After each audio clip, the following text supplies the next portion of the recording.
महाराष्ट्र की राजनीति में एक बार फिर सबसे बड़ा उलटफेर होने वाला है।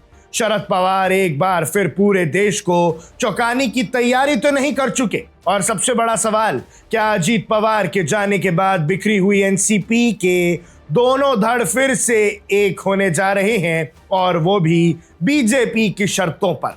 दर्शकों, आज हम बात कर रहे हैं महाराष्ट्र की उस पॉलिटिकल स्क्रिप्ट की जो इस वक्त दिल्ली से लेकर मुंबई तक बेहद खामोशी से लेकिन चालाकी से लिखी जा रही है।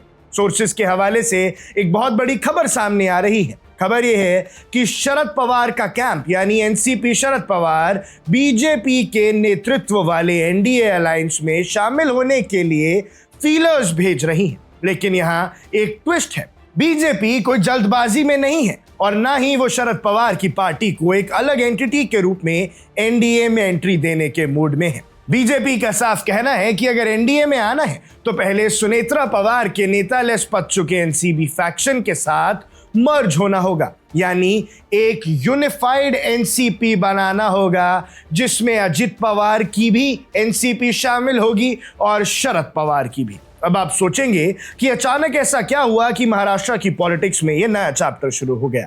इसके पीछे एक बहुत बड़ा अंकगणित है, एक बहुत बड़ा न्यूमेरिकल गेम जो देश की सांसद यानी पार्लियामेंट से जुड़ा हुआ है। दरअसल पूरी कहानी घूमती है प्रपोज्ड डीलिमिटेशन बिल के आसपास। ये वही बिल है जिसके जरिए देश में लोकसभा की सीट्स को बढ़ाकर 850 करने का प्लान है और इसे वुमेन्स रिजर्वेशन लेजिस्लेशन से भी जोड़ा गया है। मोदी गवर्नमेंट के लिए ये एक बहुत बड़ा ड्रीम प्रोजेक्ट है, लेकिन इस कॉन्स्टिट्यूशनल अमेंडमेंट बिल को पास करने के लिए चाहिए 2/3 मेजॉरिटी। और इसी साल अप्रैल के स्पेशल सेशन में ऑपोजिशन के विरोध की वजह से सरकार इस बिल को पास नहीं कर पाई थी। लेकिन पिछले कुछ महीनों में पार्लियामेंट का अर्थमेटिक पूरी तरह बदल चुका है।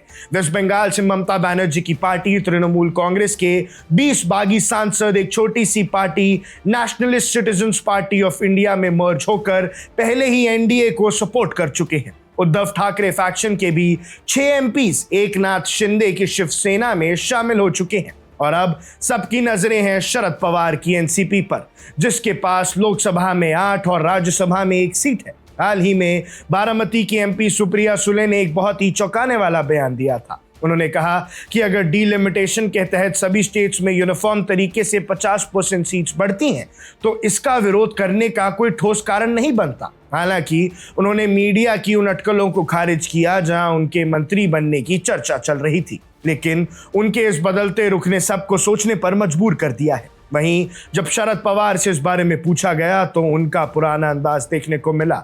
उन्होंने बस इतना कहा कि ये अभी बात करने का समय नहीं है, ना हाँ कहा ना ही ना, और इसी को कहते हैं पवार स्टाइल ऑफ पॉलिटिक्स। लेकिन दोस्तों, पर्दे के पीछे खेल बहुत बड़ा चल रहा है। खबर है कि शरद पवार ने हाल ही में चीफ मिनिस्टर के साथ भी मुलाकात की, देवेंद्र फडणवीस जी से, और एकनाथ शिंदे से भी मुलाकात की। इतना ही नहीं, पिछले ही हफ्ते दोनों फैक्शंस के बड़े नेताओं ने डिप्टी चीफ मिनिस्टर दोनों के साथ late night hush hush meetings की हैं, ऐसा रिपोर्ट्स का कहना है, जिसमें एनसीपी एसपी के जयंत पाटिल भी शामिल थे। हालांकि सुप्रिया सुले कह रही हैं कि ये मुलाकात सिर्फ म्युनिसिपल काउंसिल के मुद्दे पर थी, लेकिन कांग्रेस के सीनियर लीडर पी चिदम्बरम ने साफ आरोप लगाया है कि बीजेपी अब डीलिमिटेशन बिल को हर हाल में पास कराने के लिए एनसीपी और डीएमके जैसी पार्टीज का सपोर्ट जुटाने में लगी है। अब बात करते हैं इस पूरे इक्वेशन के सबसे सेंसिटिव हिस्से की, एनसीपी के अंदर का पावर स्ट्रगल। इसी साल जनवरी में एक दर्दनाक प्लेन क्रैश में अजीत पवार जी की मौत के बाद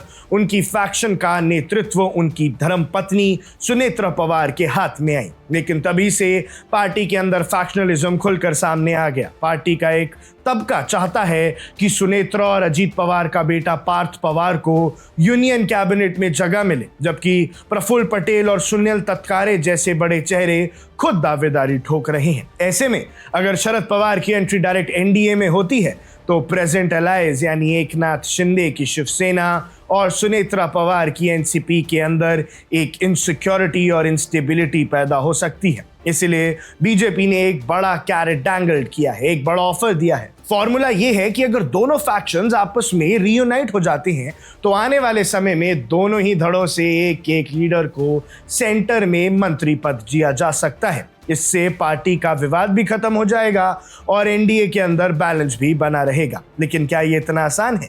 ग्राउंड रियलिटी ये है कि दोनों साइड्स के नेता और कैडर एक दूसरे के साथ आने से कतरा रहे हैं। एक तरफ जहां शरद पवार के कैंप में सुप्रिया सुले, जयंत पाटिल और रोहित पवार के बीच इंटरनल लीडरशिप को लेकर रिफ्ट है, वहीं दूसरी तरफ अजित पवार के सपोर्टर्स पार्थ पवार के नेतृत्व को लेकर सहमत नहीं है। लेकिन पॉलिटिकल पंडित्स का मानना है कि इस मराठा डोमिनेटेड पार्टी को अगर कोई एक सूत्रा में बांध सकता है तो वो खुद शरद पवार ही हैं। तो अब बड़ा सवाल ये है, क्या दिल्ली में डिलिमिटेशन बिल को पास कराने के लिए बीजेपी महाराष्ट्र का ये सबसे बड़ा चक्रव्यूह सफल हो पाएगा? क्या सुनेत्रा पवार और शरद पवार का कैंप अपने मतभेद भूलकर एक बार फिर एक झंडे के नीचे आएंगे? और क्या महाराष्ट्र की जनता इस नए पॉलिटिकल चोन को स्वीकार करेगी? ये राजनीति है साहब, यह ना कोई परमानेंट दोस्त होता है और ना कोई परमानेंट दुश्मन। अगले कुछ हफ्ते महाराष्ट्र और देश की राजनीति के लिए बेहद दिलचस्प होने वाले हैं। ऐसे में आपको क्या लगता है, क्या शरद पवार एक बार फिर महाराष्ट्र की नई कहानी लिखेंगे? अपनी राय हमें कमेंट सेक्शन में जरूर बताइएगा। आप देख रहे हैं वन इंडिया, मैं हूं आकाश Kaushik. Subscribe to One India and never miss an update. Download the One India app now.